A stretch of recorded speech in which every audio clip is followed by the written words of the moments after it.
하나님의 은혜가 여러분들 가운데 함께 하시기를 주님의 이름으로 축원합니다. 창세기를 시작하면서 하나님께서 천지 창조하시고 인간을 창조하시고 가정을 창조하셨습니다. 그런데 거기 죄가 들어오면서 하나님과 관계가 서먹서먹하게 되었지요. 그래서 더 이상 에덴 동산에서 이 아담의 부가 살지 못하고 동편으로 쫓겨납니다. 그러면서 인간의 죄악의 모습, 죄된 모습들이 인류의 역사 속에 고스란히 드러나지요. 그 대표적인 사건이 가인의 사건이죠. 가인의 사건. 근데 이 가인의 사건 이후에 이제 그 창세기 6장에 보면 하나님의 아들들, 사람의 딸들이라는 말이 나옵니다. 그들이 이제 무절제한 삶을 살면서 결국 하나님께서 인간 지으셨음을 후회하십니다. 근데 후회하시면서 이 땅을 심판하기로 작정을 하셔요. 물로 심판하기로 작정하시고 노아의 가정. 이제 노아가 하나님의 은혜를 입었던 겁니다. 당대의 의인이었고 하나님과 동행하는 사람. 그 악한 시대에도 하나님과 동행하는 사람들이 있는 거예요. 에녹 같은 경우도 마찬가지고요. 그러니까 우리가 세상을 살면서 세상이 아무리 악해도 그 가운데 하나님과 동행하며 하나님의 은혜 가운데 사는 사람이 있다는 겁니다. 무슨 얘기냐면 어떤 환경이라든지 어떤 주변의 어떤 것 때문에 하나님을 제대로 못 믿는다라고 하는 것은 핑계인 거예요. 어떤 상황에서도 하나님을 믿을 수 있고 하나님을 의지할 수 있습니다. 그런데 우리는 주변 상황을 너무 많이 이렇게 주변 상황 때문에 우리의 믿음이, 우리의 신앙생활이 휘둘리는 경우가 참 많습니다.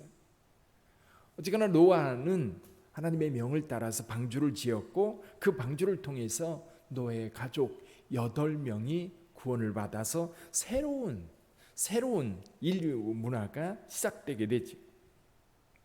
그래서 노아의 후손들이 셈과 함과 야벳이었는데 셈과 함의 야벳이 각지로 흩어지면서 온 인류가 전 세계로 번져가면서 이제 인류의 역사가 다시 시작되죠.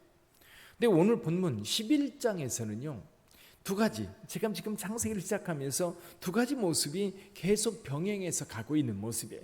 하나는 뭐냐면 죄를 지은 인간의 모습이에요.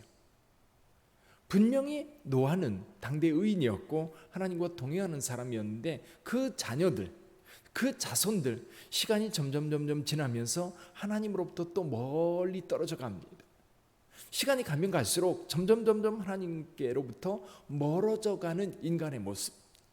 아담 같은 경우도요. 아담과 셋으로 이어지는 아담의 족보 속에서도 처음에는 그들이 하나님을 섬깁니다. 하나님을 예배합니다. 에녹같이 하나님과 동행하는 사람들도 있었습니다. 근데 문제는 결국 하나님의 진노를 살 수밖에 없고 하나님의 진노의 대상이 될 수밖에 없었던 인간. 여전히 인간의 죄성이 오늘 본문의 말씀에서도 나옵니다. 자, 신할평지로 사람들이 계속해서 옮기다가 신할평지에 이르렀을 때에 거기서 사람들이 모여서 작정을 하는 내용이 나옵니다.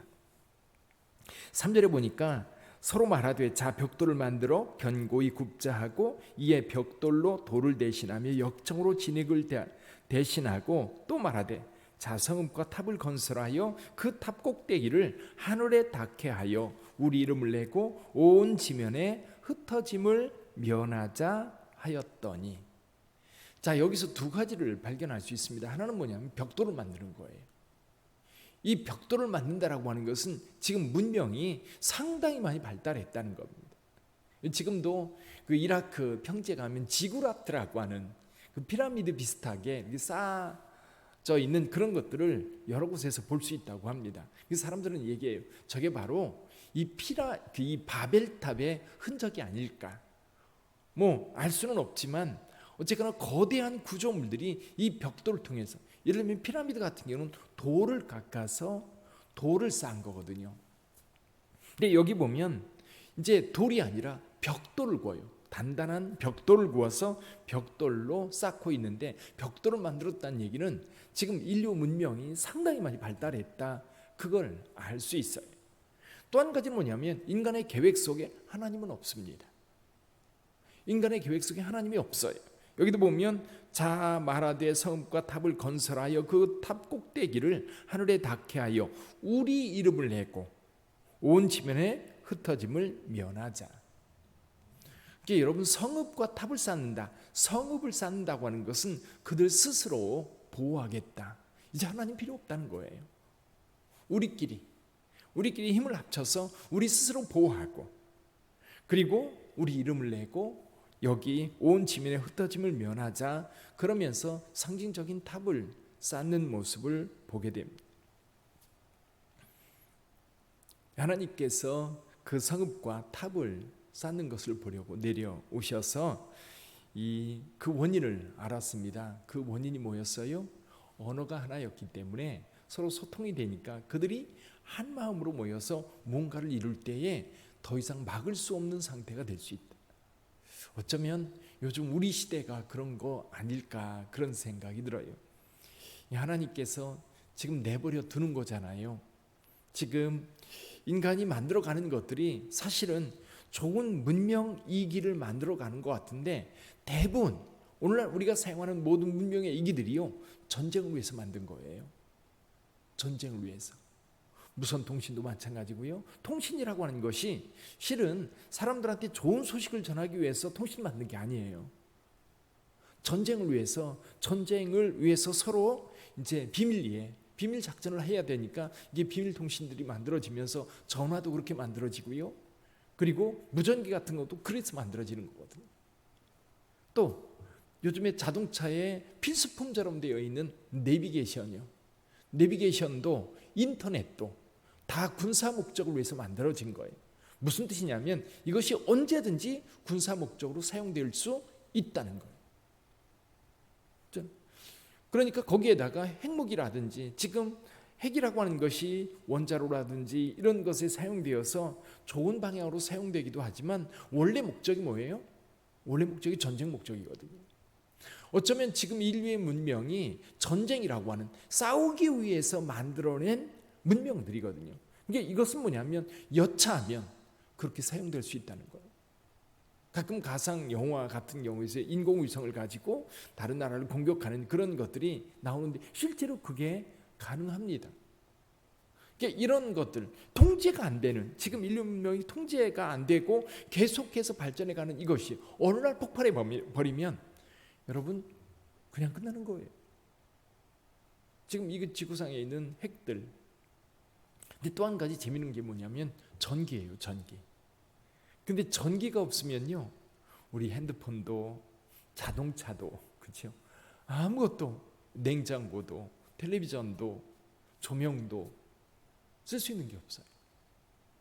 이 전기가 사라져 버리면, 물론 이제 사람들은 전기를 끊임없이 만들어내려고 하겠지만 전기를 만드는, 그래서 요즘에는 화석연료, 석유라든지 또는 석탄이라든지 이런 것들을 통해서 발전하는 것을 자꾸만 다른 걸로 바꾸려고 애를 씁니다. 왜냐하면 이거는 언젠가는 고갈되거든요. 자, 인류 문명은 결국 스스로 멸망의 길로 간다. 오늘 여기 바벨탑 사건도 그런 모습이 아닐까. 그런데요, 또 한 가지 우리가 발견할 수 있는 것이 있어요. 인간의 죄성은 끊임없이 멸망을 향해서 가는 모습을 보는데, 또 한 가지는 뭐냐면 거기에 하나님의 은혜가 떠나지 않는다는 거예요. 오늘도 셈의 족보, 데라의 족보, 이 셈의 족보와 데라의 족보를 통해서 하나님의 은혜의 손길이 지금 여전히 그 인류 가운데 있다라고 하는 거예요. 데라의 후손 가운데 아브라함을 부르시는 내용. 그러니까 여기 12장으로 넘어가면 아브라함을 부르는 내용이 나오는데요.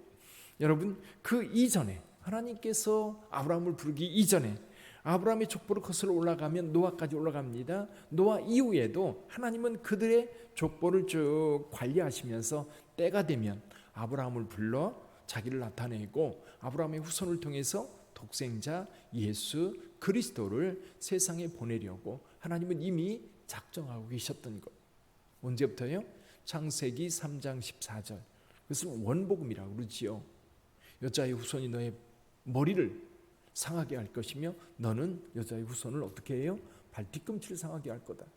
여기에서부터 이미 하나님은 악의 세력을 향한 하나님의 계획이 있었던 겁니다.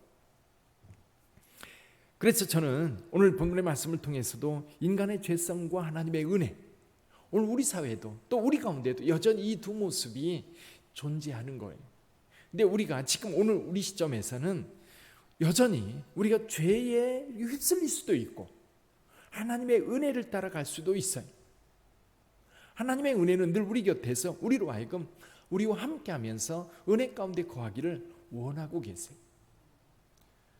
근데 많은 사람들이 하나님의 은혜를 따라 살지 않습니다. 뭐예요? 우리 안에 있는 죄성이 있는데 그것이 늘 나 편한 것, 내게 유익한 것, 그리고 내가 좀 뭐랄까 원하는 그 욕망들을 채워지는 그 모습으로 자꾸만 가는 거예요.